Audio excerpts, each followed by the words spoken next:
मीठे बच्चे, देही अभिमानी हो रहना यही बड़ी मंजिल है। देही अभिमानी को ही ईश्वरीय संप्रदाय कहेंगे। उन्हें बाप और परमधाम के सिवाय कुछ भी सूझेगा नहीं। प्रश्न, किस एक बात की धारणा से भविष्य 21 जन्मों के लिए पूंजी जमा हो जाती है? उत्तर, श्रीमत पर, अपने ऊपर तथा दूसरों पर उपकार करने से। उपकार वही कर सकता जो पूरा देही अभिमानी बने, जिसकी बुद्धि शुद्ध हो। देहाभिमान में आने से अपकार हो जाता है और जमा हुई पूंजी खत्म हो जाती है, घाटा पड़ जाता है। क्रोध का भूत भी अपकार कराता है। इसलिए अपना स्वभाव बहुत मीठा बनाना है। गीत। यह कौन आज आया मेरे मन के द्वारे। ओम शांति। जब परमात्मा बाप आकर के जीव आत्माओं से मिलते हैं तो जीव आत्माओं को अपना जीवपना भूल जाता है। बाबा आता है, हम बाबा से मिलते हैं, हमें बाबा का परिचय प्राप्त होता है, हमारा खुद का परिचय प्राप्त होता है। तर बाबा म्हणताय काय होतं, परिणाम काय होतो त्याचा? जीव आत्मा को अपना जीवपना भूल जाता है। जेव्हा हे ज्ञान प्राप्त होतं तेव्हा बाबा म्हणताय जीव आत्मा को अपना जीवपना भूल जाता है। हम जीव आत्मा है, आत्मा प्लस शरीर म्हणजे जीव आत्मा। तर जेव्हा आपण बाबांचे बनतो, हे ज्ञान प्राप्त करतो, आपण हे विसरून जातो। हे विसरून जायला आपण सुरुवात करतो कि मी शरीर है। तो हमारा जीवपना हम भूलते जाते हैं। मैं आत्मा हूं, मैं शरीर नहीं हूं। जे सत्य है, जे ओरिजिनल है, ते आपल्याला कळतं। तो उनको निश्चय हो जाता है कि हम आत्मा है और परमपिता परमात्मा की संतान है। मैं शरीर नहीं हूं, मैं आत्मा हूं, और मैं आत्मा हूं तो परमात्मा की संतान हूं। हे पक्क होतं आपल्याला, आणि त्या स्थितीमध्येच आपल्याला राहायचंय। मग बाकी जो कुछ हम देखते हैं, यह देह सहित देह के सर्व संबंधी आदि, यह तो याद रहना ही नहीं है। बाप आते ही है बच्चों को वापस ले जाने के लिए। तुम चौंक उठते हो कि यह क्या होता है। ब्रह्मा की अंधियारी रात पूरी हो, सवेरा होता है। देह सहित देह के जो भी संबंध है वह टूट जाते हैं। तो चौंक गए हैं कि क्या हो गया है। यह पुरानी दुनिया देखने में नहीं आती, बस बाप और परमधाम ही सूझता है। यह वंडर है ना। परंतु बाप को पूरा न पहचानने के कारण, बुद्धियोग न लगने के कारण देह अभिमान पूरा मिटता ही नहीं है। तर बाबा म्हणतात, मला जर चांगल्या प्रकारे ओळखलं आणि माझ्यामध्ये जर बुद्धी तुम्ही लावली चांगल्या प्रकारे, माझ्याशी बुद्धियोग जोडत राहिले चांगल्या प्रकारे, तर हे जे देहभान आहे त्या देहभानापासून तुम्ही मुक्त होऊ शकाल। तुमचं जीवन बाबांचे आपण बनलेलो आहे, तर आपलं जीवन आहे सगळ्यांवरती उपकार करण्यासाठी, सगळ्यांचं कल्याण करण्यासाठी, सगळ्यांचं भाग्य बनवण्यासाठी। आणि जेव्हा आपण देह आणि देहाचे संबंध याच्यामध्ये अटकतो तर आपण स्वार्थी बनून जातो, किंवा तेवढ्यापुरतं तेवढंच आपलं 2 जणांचं कल्याण, 5 जणांचं कल्याण, 10 जणांचं कल्याण, तेवढंच बघायचं आपल्याला। आपला परिवार, आपले संबंधी, आपले मित्र, अपने नातेवाईक। लेकिन जब हम आत्मा समझने लगते हैं अपने आप को, जब हम परमात्मा की संतान अपने आप को महसूस करते हैं, तो हमें यही रहता है बुद्धि में क्लियर कि मुझे विश्व की सर्व आत्माओं का कल्याण करना है। जी हद आहे बाबा म्हणतात ती संपून जाते। तुम्ही जसं आपण मागच्या जन्मामध्ये बरेचसे मित्र संबंधी नातेवाईक होते, सगळ्यांना सोडून आलो आपण आपल्यावर ते खूप प्रेम करत असतील, आपण त्यांच्यावरती खूप प्रेम करत असू, तर सगळं सोडून आलो, विसरलो आपण ते सगळं। तर तसं आता इथं नवा जन्म झालेला आहे। तर बाबा म्हणताय, हे तुम्हाला जेव्हा हे कळतं की तुम्ही आत्मा आहे, परमात्माची संतान आहे, आणि आता विश्वाच्या परिवर्तनाची वेळ आलेली आहे, सगळ्यांना पवित्र बनवायचंय, सगळ्यांना श्रेष्ठ रस्ता दाखवायचा आहे, तर तुम्ही त्यावेळेला बिलकुल देहभानापासून मुक्त होऊन जाता। आत्मभानामध्ये येता आणि आत्मभानामध्ये राहून आपण मग आपले सगळे जेवढे काही नातेवाईक आहे, जेवढे काही मित्रसंबंधी आहे, तेवढ्या सगळ्यांची सेवा करायची, सगळ्यांचं कल्याण करायचं, सगळ्यांचं भाग्य बनवायचंय, पण त्या नात्याच्या हिशोबातून नाही. नात्याच्या हिशोबातून आपण बनवायला जाऊ तर मोह ममत्व मध्ये येऊन जाऊ, विकारांचा प्रभाव राहील.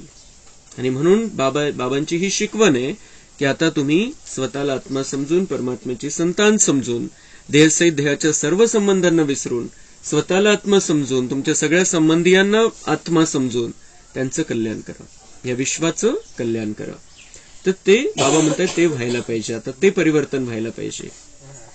और जिनको ये देह भूल जाता है, जो आत्माभिमानी स्थिति में रहते हैं, बाबा म्हणते उनको बाप और परमधाम के सिवाय कुछ सूझता नहीं है.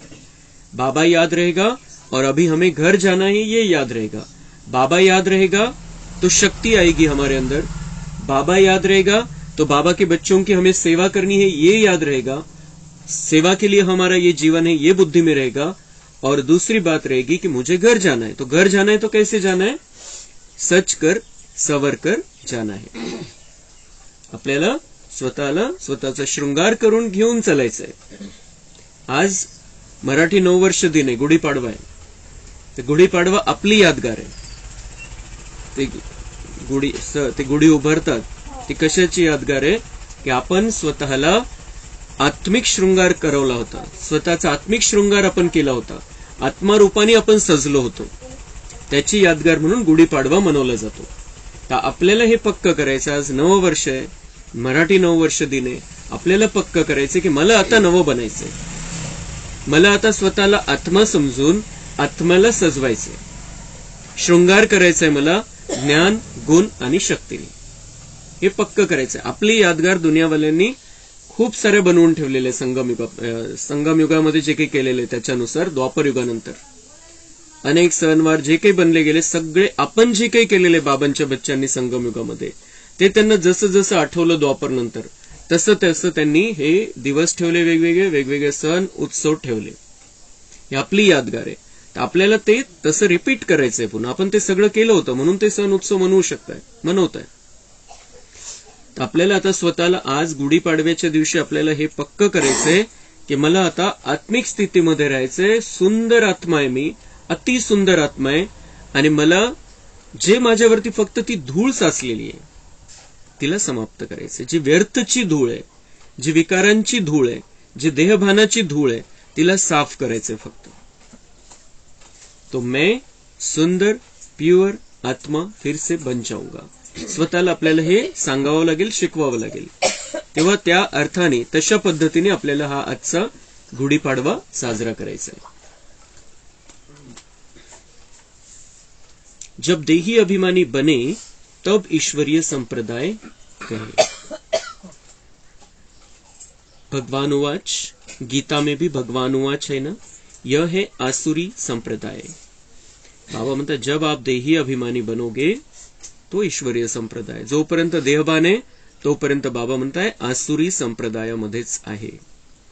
तो हमें ये पक्का करना है आज कि मैं आत्मा हूं, बहुत सुंदर, बहुत शक्तिशाली आत्मा हूं. स्वतःला बघायचंय आपण, ती चमक बघायची आहे. आणि रोजच्या रोज ही आत्म्याची चमक आपल्याला वाढवायची. जितकं आपण विकारांपासून दूर राहू, जितकं आपण व्यर्थपासून दूर राहू, ही चमक वाढत जाणार आहे. आपली किरणं दूर दूर पर्यंत पोहोचतील जितकी चमक वाढत जाईल. भगवान ने क्यों कहा है तुम बंदर मिसल हो, अपनी शक्ल तो आईने में देखो. भगवान को जानते नहीं, ढूंढते रहते हैं, इसलिए मनुष्य को ही भगवान मिलना चाहिए. ढूंढते हैं परंतु मिलते नहीं. तो जब भगवान आए तब आकर अपना परिचय दे. बाबा म्हणताय विकारांच्या वश तुम्ही झाले होते आणि दुनिया विकारांच्या वश आहे. आता तुम्ही बदलताय. आता तुम्ही विकारांचा त्याग करून देवता बनताय. दुनियावाले अजून ते विकारांच्याच चक्करमध्ये. तो आसुरी संप्रदाय है, वो जैसे बंदर जैसे बन गए है. बाबा म्हणताय तुम्हाला आता देवतासारखं बनायचंय. मी आल्यानंतर तुम्हाला मी स्वतःचा परिचय देतो, तुमचा परिचय करून देतो आणि मग तुम्ही बदलता.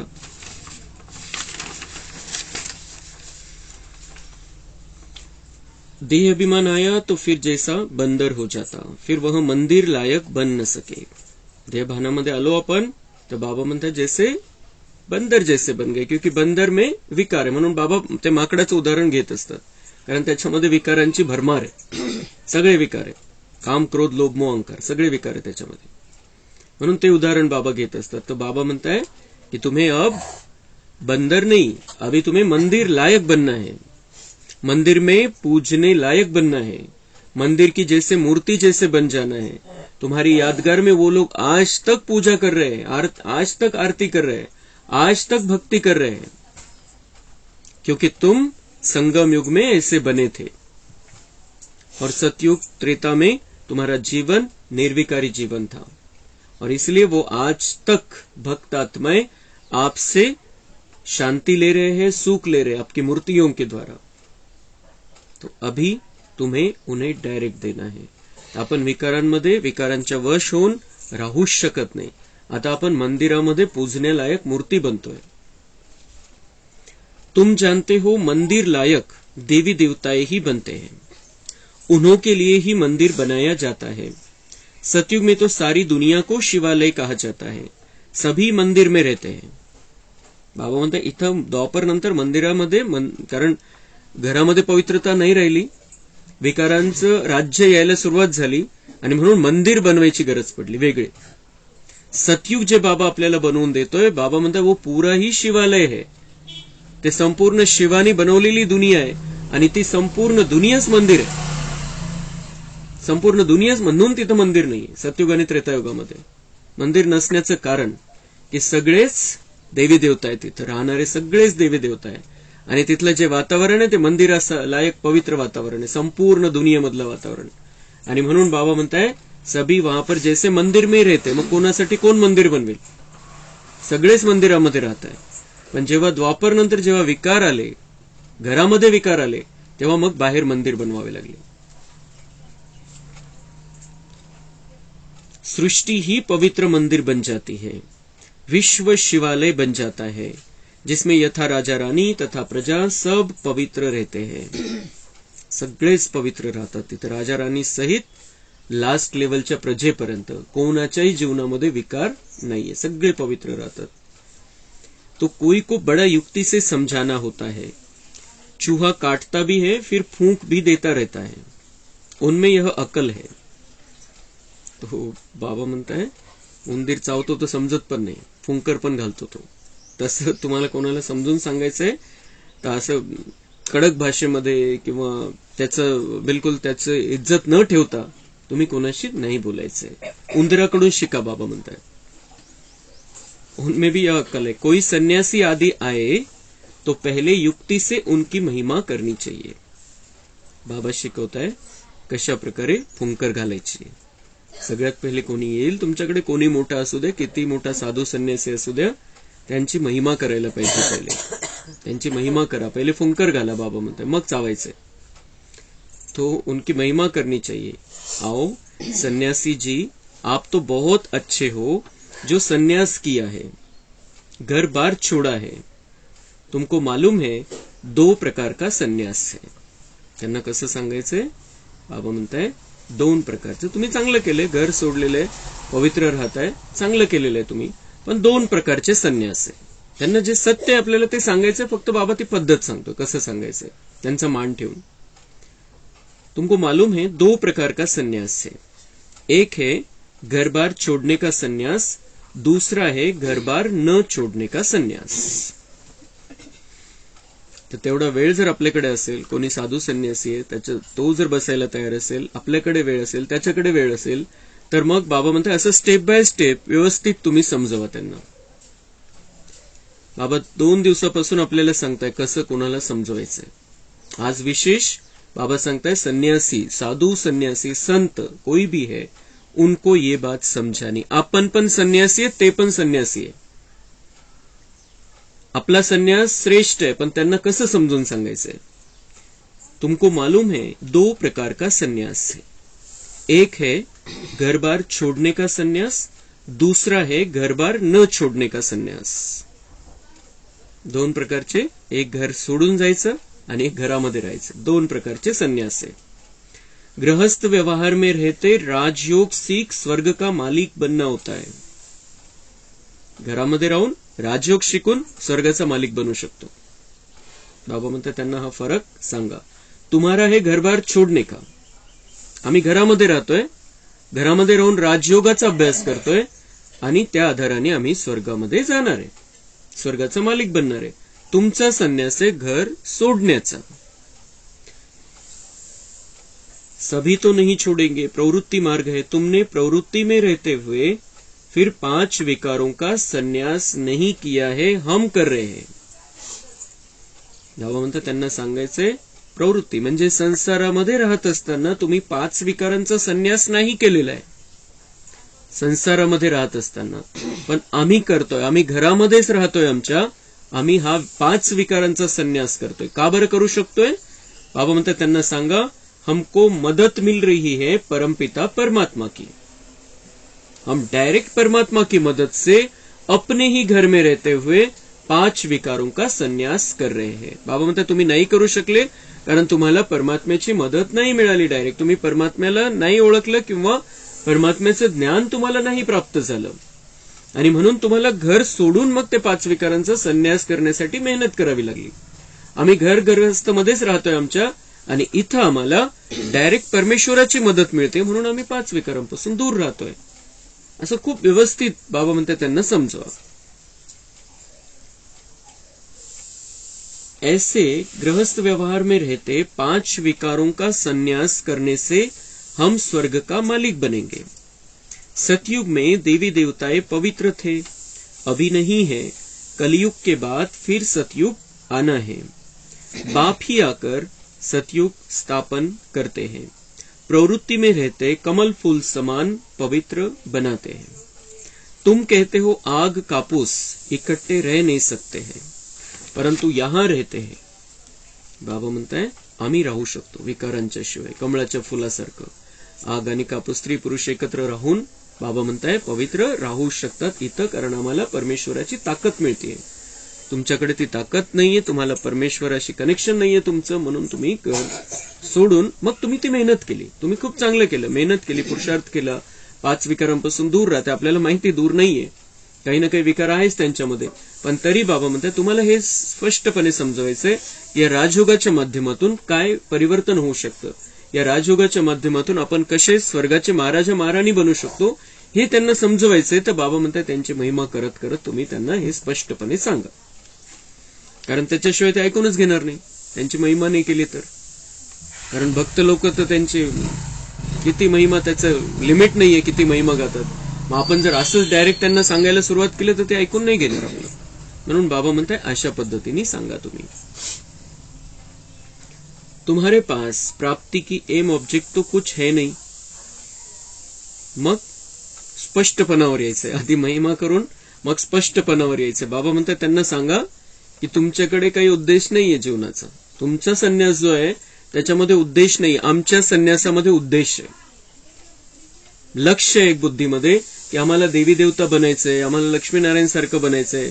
त्यांच्या बुद्धीमध्ये मोक्ष प्राप्त करायचं आहे किंवा आत्मा को परमात्मा बन जाना है, वेगळ्याच कल्पना आहे सगळ्या, जे कधीच नाही होऊ शकत.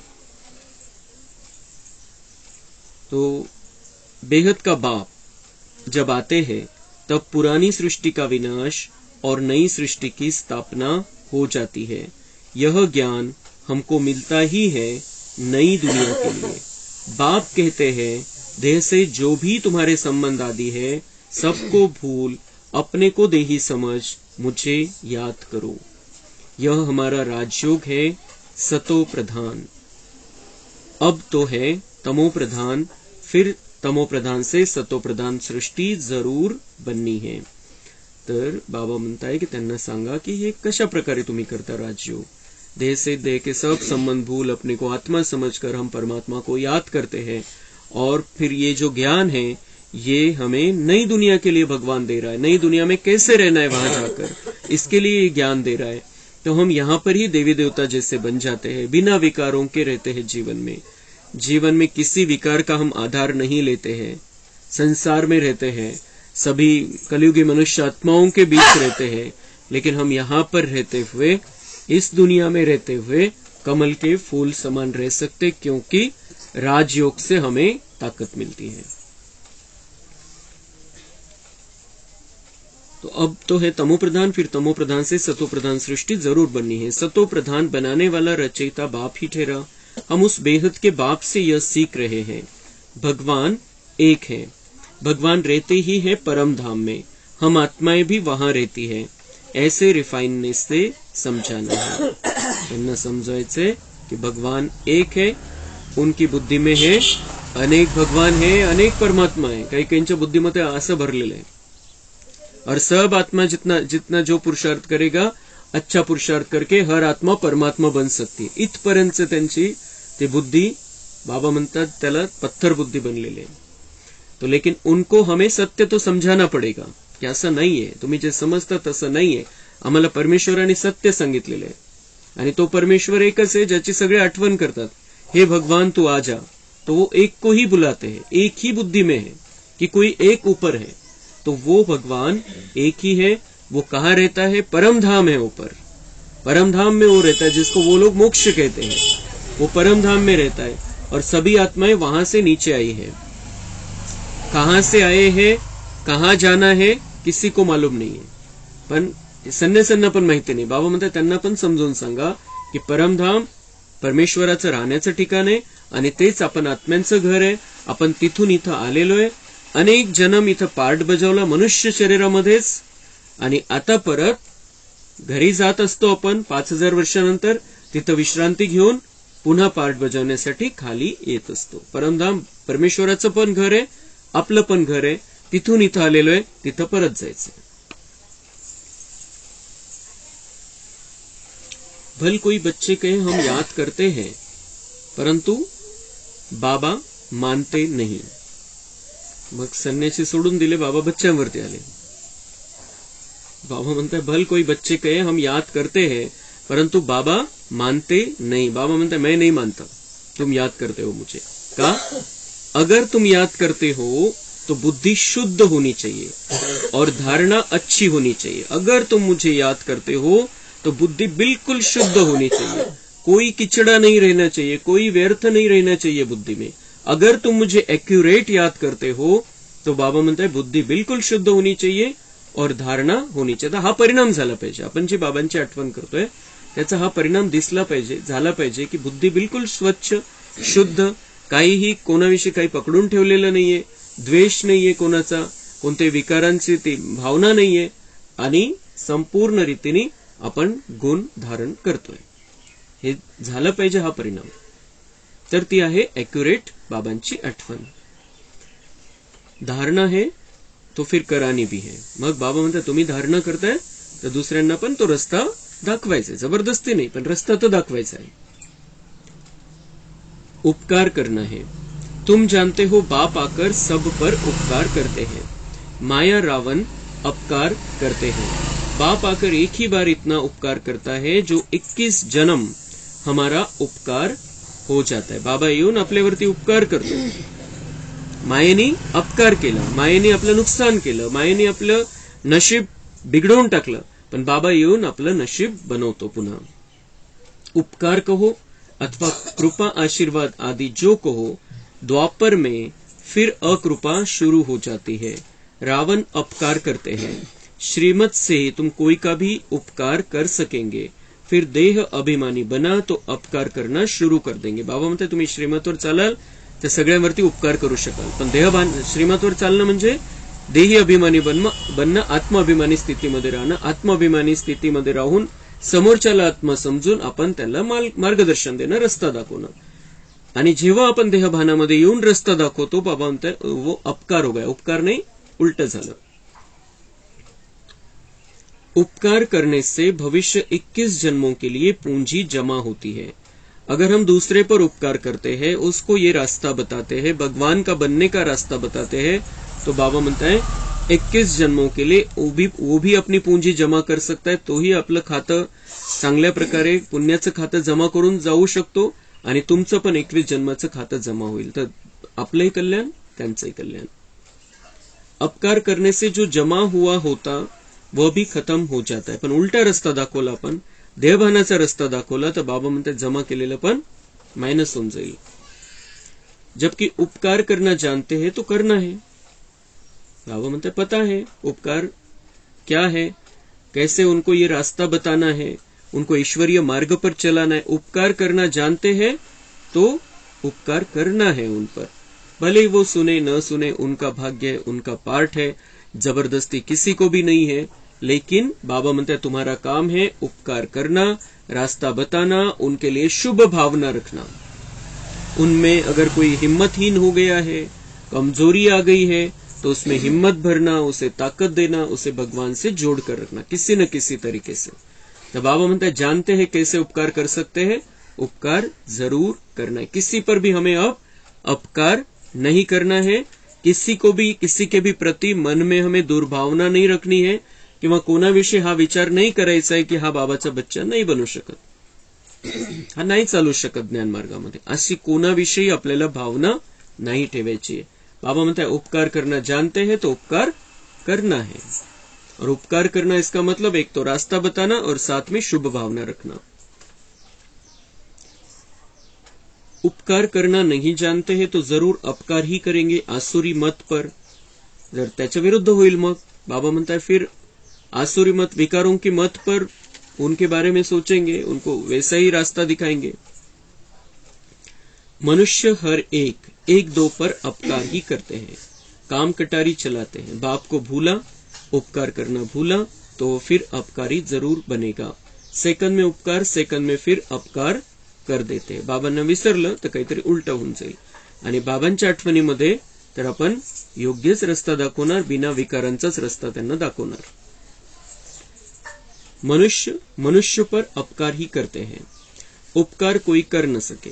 खऱ्या अर्थाने उपकार काय, त्यांना ईश्वरीय मार्गावरती चालवणं, त्यांचं भाग्य बनवून देणं जन्मजन्मांतरासाठी. तर बाबा म्हणतात तसं कोणी दुनियेमध्ये करत नाही. आणि म्हणून त्या अर्थाने बाबा म्हणताय मनुष्य पर अपकार ही करते हैं, उपकार तो कोई कर ही नहीं सकता है दुनिया में, क्योंकि उनको ये बातें पता नहीं है.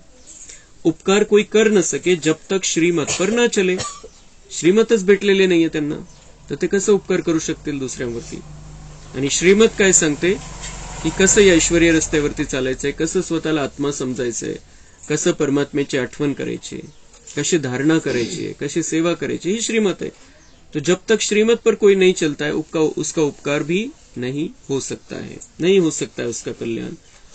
अपकार कराने वाली रावण मत है. अभी अभी श्रीमत, अभी अभी रावण मत पर चल पड़ते हैं. बाप पर अपकार का कलंक लगा दिया. जर तुम्ही काही उलट पालट केलं तर बाबा म्हणतात काम क्रोध लोभ मोह अहंकाराच्या वश काही केलं तर बाबा म्हणतात जसं माझ्यावरती कलंक लावला. अपकार का कलंक लगा दिया, निंदा करा दी. बाप क्या कहेंगे, ईश्वरीय औलाद ऐसे होते हैं, वह फिर दिल से उतर जाते हैं. कोई का भूत निकल जाता है तो फिर महिमा भी करते हैं. बाबा हमेशा कहते हैं मीठे स्वभाव वाले बनो, क्रोधी टेम्पर अज्ञान है. बाप समझाते हैं ममत्व को बिल्कुल छोड़ना है. ममत्व टूटते टूटते जब अंत का समय आएगा तब संपूर्ण बनेंगे. रेस है ना. तो बाबा म्हणता है मुझे ऐसा नहीं कहना पड़ना चाहिए कि क्या ईश्वरी औलाद ऐसे होते हैं, क्या मेरे बच्चे ऐसा कर सकते हैं. बाबा म्हणते माझ्या मनामध्ये असं कधीही नाही आलं पाहिजे. मैं तो तुम्हें दिल तख्त नशीन बनाने आया हूं. माझ्या हृदय सिंहासनावरती मला तुम्हाला जागा द्यायची आणि तुम्ही उतरून जाता जर तुम्ही असं काही उलट पालट कोणत्याही विकाराच्या वश काही करताय तर. मग बाबा म्हणता है किसी में भूत आता है तो मुझे ऐसा लगता है कि मेरे बच्चे ऐसे कैसे कर सकते हैं. फिर वो भूत उतार देते हैं, भूत छोड़ देते हैं, भूत का त्याग कर देते हैं, किसी भी विकार रूपी भूत का. तो बाबा म्हणता है मैं उसकी महिमा भी करता हूं. और महिमा कैसी करता है बाबा, वाह बच्चे वाह, वाह बच्चे वाह. उसके मन में बुद्धि में बच्चे ही समाये हुए रहते हैं. हम हमारे तरफ वो देखे, हमारे बारे में सोचे तो उसने सिर्फ यही कहना चाहिए वाह बच्चे वाह. एवढंच सर्टिफिकेट त्याने द्यायला पाहिजे बस. बाकी कोणतेच प्रश्न त्याच्या मनामध्ये नाही आले पाहिजे की मेरा बच्चा ऐसे कर सकता है, असा प्रश्न त्याच्या मनामध्ये नाही आला पाहिजे. तर असं आपल्याला सगळ्या विकारांपासून दूर राहायचंय, बिलकुल गोड बनायचंय. आणि ममत्व बाबा म्हणतात जितना ममत्व टूटता जाएगा, मोह टूटता जाएगा तो संपूर्ण बनेंगे. बच्चे जानते हैं मम्मा बाबा पहले पहुंचते हैं, तो उनकी मत पर चल फॉलो करना चाहिए. मम्मा बाबा त्यांनी खूप चांगला पुरुषार्थ केला, बिना विकारांचं जीवन जगून दाखवलं त्यांनी प्रत्यक्ष. इतके सगळे प्रॉब्लेम असताना, इतका सगळ्या प्रकारचं टेन्शन असताना मम्मा बाबांनी बिना विकारांचं जीवन जगून दाखवलं. तर बाबा म्हणताय तुम्ही तर सहज चालू शकता, त्यांच्या समोर तर खूप प्रॉब्लेम होते, तरी ते बिना विकाराचे राहू शकले. तो उनकी मत पर चल फॉलो करना चाहिए, धारणा करनी चाहिए. माँ बाप के दिल पर चढ़ेंगे तो तख्त पर भी बैठेंगे. अपने से पूछना है कि हम लक्ष्मी को वरने अर्थात माँ बाप के तख्त पर बैठने लायक बने हैं. हूबहू कल्प पहले वाली बातें बाबा रोज रोज सुनाते रहते हैं, उनमें कहाँ भी फर्क नहीं पड़ सकता. कितना ज्ञान का नशा रहना चाहिए. बाबा म्हणता है कि मम्मा बाबा जैसा बनो, उनके जैसा बनो तो उनके तख्त पर बैठेंगे. भविष्य में महाराजा महारानी बन सकते हैं, उनके जैसा बनो. और मैं ये जो बातें सुनाता हूं, बाबा म्हणता है मी नवीन नाही सांगत आहे तुम्हाला, या कल्पामध्ये नवीन आहे, पण प्रत्येक कल्पामध्ये आज जी मुरली ऐकली आपण, आज जे काही ऐकलं तेच आपण 5000 वर्षापूर्वी तसंच्या तसं ऐकलेलं आहे. बाबा म्हणताय हूबहू कल्प पहले मौफिक मैं ये बातें सुनाता हूं. 5000 वर्षापूर्वी गुढीपाडव्याच्या दिवशी याच गोष्टी आपण बाबांकडून ऐकल्या होत्या, शिकलो होतो, त्याच्यातून काही समजलं होतं आपल्याला, आपण धारणा केली होती आणि आपण खऱ्या अर्थाने नवे बनलो होतो. तसंच आपल्याला पुन्हा बनायचंय, रिपीट करायचंय. कितना ज्ञान का नशा रहना चाहिए. परंतु जो सर्विस पर होंगे उनको रहेगा, जो जैसी सर्विस करते हैं उनको फल जरूर मिलता है. नंबर 1 है नॉलेज देना, उसमें बहुतों को सुख दे चक्रवर्ती बनाना है, औरों को बनाएंगे. सर्विस की युक्तियां तो बहुत अच्छी बताई जाती है, कहाँ भी सर्विस हो सकती है. फिर 100 में से 1 जगेगा, मेहनत का काम है. बाबा म्हणते सेवा तर कुठेही होऊ शकते आणि हे सुखाचा रस्ता तुम्ही सगळ्यांना दाखवायचा आहे. असं नाही की तुम्ही ज्यांना सांगितलं ते लगेच ज्ञानामध्ये आले, लगेच पुरुषार्थ करायला लागले, नाही होत आहे. बाबा म्हणताय वेळ लागतो किंवा प्रत्येकाचं आपलं आपलं नशीब आहे. 100 में से 1 जगेगा. बाबा म्हणतो तुम्ही 100 जणांना समजवाल त्याच्यापैकी 1 जागा होईल.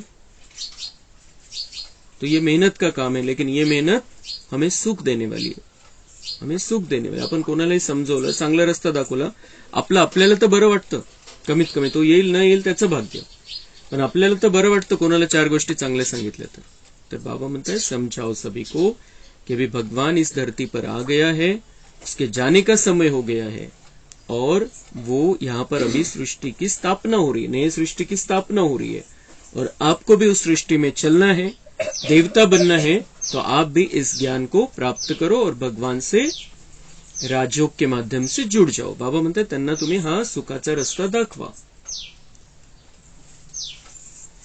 बाप दादा संग हम बच्चों को ही कंधा देना है. बाप दादा संग हम बच्चों को ही कंधा देना है, सारी पुरानी दुनिया को रवाना करना है.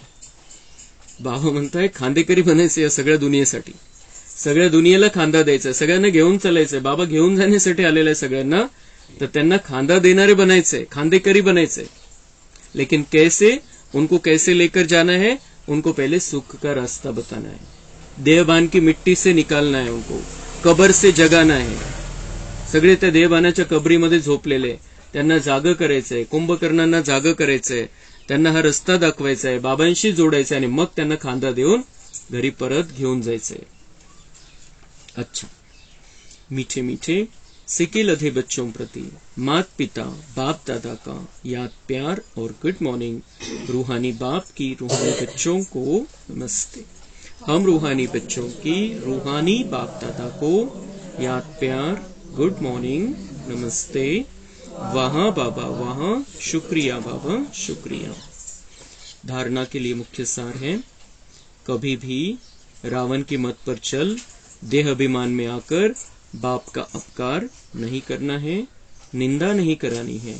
श्रीमत पर अपना तथा सर्व का उपकार करना है.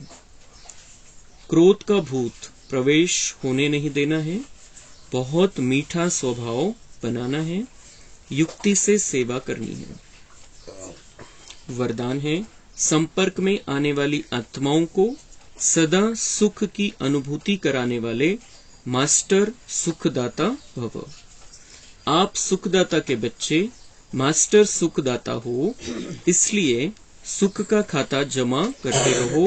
सिर्फ यह चेक नहीं करो कि आज सारे दिन में किसी को दुख तो नहीं दिया, लेकिन चेक करो कि सुख कितनों को दिया। जो भी संपर्क में आए, आप मास्टर सुखदाता द्वारा हर कदम में सुख की अनुभूति करें। इसको कहा जाता है दिव्यता व अलौकिकता। हर समय स्मृति रहे कि इस एक जन्म में 21 जन्मों का खाता जमा करना है। स्लोगन है, एक बाप को अपना संसार बना लो तो अविनाशी प्राप्तियां होती रहेगी। अच्छा, ओम शांती। तर उद्याच्या मुरलीचे पॉइंट्स घेऊन टाकू आपण फक्त, कारण बाबा मिलनची मुरली घेऊ आपण उद्या, आणि फक्त पॉइंट घ्यायचे, वाचून घ्यायचे फक्त। आणि परवा बहुतेक मनीषा दीदी आणि कविता दीदी येणार आहे।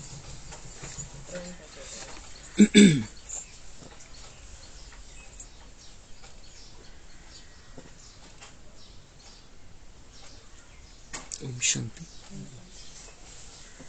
मीठे बच्चे, देही अभिमानी बनो तो पुराने जगत से नाता तोड़ने और नए जगत से नाता जोड़ने की खूबी सहज आ जाएगी।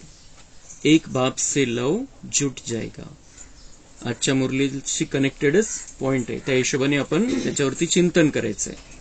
देही अभिमानी बनो तो पुराने जगत से नाता तोड़ने और नए जगत से नाता जोड़ने की खूबी सहज आ जाएगी। एक बाप से लव जुट जाएगा। प्रश्न, किन बच्चों का बुद्धि योग पारलौकिक माता पिता से सदा जुटा हुआ रह सकता है? उत्तर, जो जीते जी मरकर ईश्वरीय सर्विस पर तत्पर रहते हैं, गृहस्थ व्यवहार में रहते भी सभी का बुद्धि योग बाप से जुड़ाने की सेवा करते हैं। बाप से जो रोशनी मिली है वह दूसरों को देते हैं। स्वर्ग का मालिक बनाने के लिए पावन बनने की युक्ति बताते हैं। उनका बुद्धि योग स्वतः बाप से जुटा रहता है। किनका बुद्धि योग बाप से जुटा रहता है? जो सेवा में सदा रेडी रहते, तत्पर रहते, गृहस्थ व्यवहार में रहते भी सभी का बुद्धि योग बाप से जुड़ाने की सेवा करते हैं। बाप से जो रोशनी मिली है वह दूसरों को देते हैं। स्वर्ग का मालिक बनाने के लिए पावन बनने की युक्ति बताते। उनका बुद्धि योग स्वतः बाप से जुटा रहता। बाबा ने आज सांगितलं होतं की किसी का भी मेरे से योग नहीं है, क्योंकि बुद्धि योग उतना जुटा नहीं है। तो बुद्धि योग जोडण्यासाठी बाबांनी सांगितलेलं आहे उद्याच्या मुरलीमध्ये कि सबको रास्ता बताना है, सेवा करनी है, पावन बनने की युक्ति बतानी है सबको। तो हमारा बुद्धि योग तो ऑटोमेटिक जुटा रहेगा बाबा के साथ। धारणा के लिए मुख्य सार है, अपना स्वभाव बहुत बहुत मीठा बनाना है, सहनशील बनना है। गोड बनण्यासाठी सगळ्यात पहिले पाहिजे सहनशीलता। जितका आपण सहनशील बनू, गोड ऑटोमॅटिक बनू आपण, कारण कोणावरती मग कोणाचा राग येणार नाही, कोणावरती क्रोध नहीं करू शकणार, म्हणून सहनशील बनायचंय। बाप का खिदमतगार बनने के लिए विचार सागर मंथन करना है। बुद्धि में ज्ञान का ही चिंतन करते रहना है। देही अभिमानी रहने की मेहनत करनी है। वरदान है, सर्व संबंध एक बाप से जोड़कर माया को विदाई देने वाले सहज योगी भव। तो बाबा ही हमारा संसार है। आज का स्लोगन होता, बाबा को ही अपना संसार बना लो तो अविनाशी प्राप्तियां होती रहेगी, जो हमारे साथ में चलेगी। तो वरदान है कि सर्व संबंध अगर हम एक बाप से जोड़ेंगे तो माया को विदाई मिल जाएगी और हमारा बाबा के साथ सहज योग रहेगा। जहां संबंध होता है वहां याद स्वतः सहज हो जाती है। सर्व संबंधी एक बाप को बनाना ही सहज योगी बनना है। सहज योगी बनने से माया को सहज विदाई मिल जाती है। जब माया विदाई ले लेती है तब बाप की बधाइयां बहुत आगे बढ़ाती है।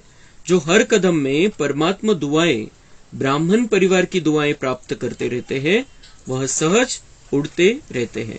आपल्याला सहज उडायचं या रस्त्यावरती, असं नाही की जबरदस्तीने चालायचं आपल्याला, काहीतरी कोणीतरी सांगितलेलं आहे म्हणून आपल्याला चालायचे, जबरदस्तीने आपण चालतोय या रस्त्यावरती असं नाही. उडायचंय, सहजपणे उडायचंय. आणि त्यासाठी आपल्याला पाहिजे दुआ. एक परमात्म्याची दुआ पाहिजे आणि एक आपल्या ब्राह्मण परिवाराची दुआ पाहिजे. ब्राह्मण परिवाराच्या दुआमध्ये खूप ताकद आहे. आपण जे बाबांचे बच्चे सगळे त्यांची दुआ आपल्याला मिळेल, त्याच्यामध्ये खूप ताकद आहे. आणि बाबांची दुआ तर ती कशी मिळेल? बाबा म्हणताय सहज सर्व संबंधी एक बाप को बना लो. सभी संबंध एक बाप से अगर जोड़ लेते हम, उसमें सब आ जाते. बाबा में सब आहे, कारण बाबा बीज आहे. आणि बीजामध्ये जसं वृक्ष सामावलेला असतो, एका बी मध्ये ते झाड सामावलेलं असतं, तसं बाबा या सृष्टीचं बी आहे. आणि त्याच्यामध्ये सगळी सृष्टी सामावलेली आहे. तर त्याच्यामध्ये आपले मित्र, संबंधी, नातेवाईक सगळेच आहे. तर बाबांशी संबंध जोडू तर सगळ्यांशी आपलं रुहानी संबंध निर्माण होईल. खूप चांगल्या प्रकारचा संबंध होईल. आणि आपण सगळे जे काही त्यांना पाहिजे आपल्या मित्र, संबंधी, नातेवाईकांना, ते आपण त्या आधाराने देऊ शकतो. तो एक बाबा से सब संबंध जोडणे है और यही सहज योग है. जर इकडे तिकडे बुद्धी राहील वेगवेगळ्या नात्यांमध्ये, तर बाबांशी संबंध आपला तसा जोडू शकणार नाही. आणि मन आणि बुद्धीला आणि प्रेमाला मग तुकडे तुकडे होतील त्या प्रेमाचे. तो एक बाबा से प्यार करना है, टुकड़े टुकड़े नहीं होने देना है अपने प्यार को. कुछ इधर कुछ उधर टुकड़े गिरते रहते हैं, तसं नाही. प्रेम एका बाबावरती करायचंय, स्नेह सगळ्यांशी ठेवायचंय, सगळ्यांचं कल्याण करायचंय. तो जितना हम बाबा को अपना संबंधी बनाएंगे, उससे प्यार का रिश्ता बनाएंगे, तो बाबा म्हणतात सहज माया विदाई ले लेगी. कारण आपल्याला एंगेज बघेल ती बाबामध्ये, तिची ताकद नाही. जेव्हा आपण बाबांच्या आठवणीमध्ये, मायेची ताकद नाहीये आपल्या समोर येण्याची, आपली परीक्षा घेण्याची सुद्धा ताकद नाही, दुरून नमस्कार करून निघून जाईल. तर बाबा म्हणतात जितना मेरे से संबंध जोडोगे सब सहज योगी बन जाएंगे. कारण दुसऱ्या कोणी संबंधियामध्ये, नात्यामध्ये बुद्धीच नाहीये, तर ऑटोमॅटिक बाबामध्ये बुद्धी राहील. आणि हा सहज योग आहे. तर या सहज योगाच्या स्थितीमध्ये जेव्हा आपल्याला माया बघेल, बाबा म्हणते वो सहज विदाई ले लेगी. और जब माया विदाई ले लेती है, तो बाबा म्हणते बाबा की बधाइयां तुम्हें और आगे बढ़ाएगी. बाबा बधाइयां देंगे, मुबारकें देंगे, दुआएं देंगे, और हम इस रास्ते पर बहुत सहज उड़ते रहेंगे. स्लोगन है, सदा बिजी रहने वाले बिजनेसमैन बनो तो कदम कदम में पद्मों की कमाई है. सदा बिझी रहने वाले बिझनेसमॅन. इथल्या नोटा कमवण्यासाठी नाही, इथल्या नोटा कमवणारे शेठ नाही बनायचंय फक्त. बाबा म्हणताय असं मन बुद्धीला असं बिझी करून टाका, भले आपलं कामधंदा काही असू द्या, पण मन बुद्धीला आपल्या बिझी करायचंय बाबामध्ये आणि बाबांच्या ज्ञानरत्नामध्ये. आणि पल पल पदम पदम जमा करत चलायचंय. कदम में पदमों की कमाई हम कर सकते हैं संगम युग में. तो बिजनेसमैन ऐसा बनना है जो हम यहाँ की कमाई साथ में परमधाम में लेकर जा सके. अच्छा, ओम शांति. कम बोलो, धीरे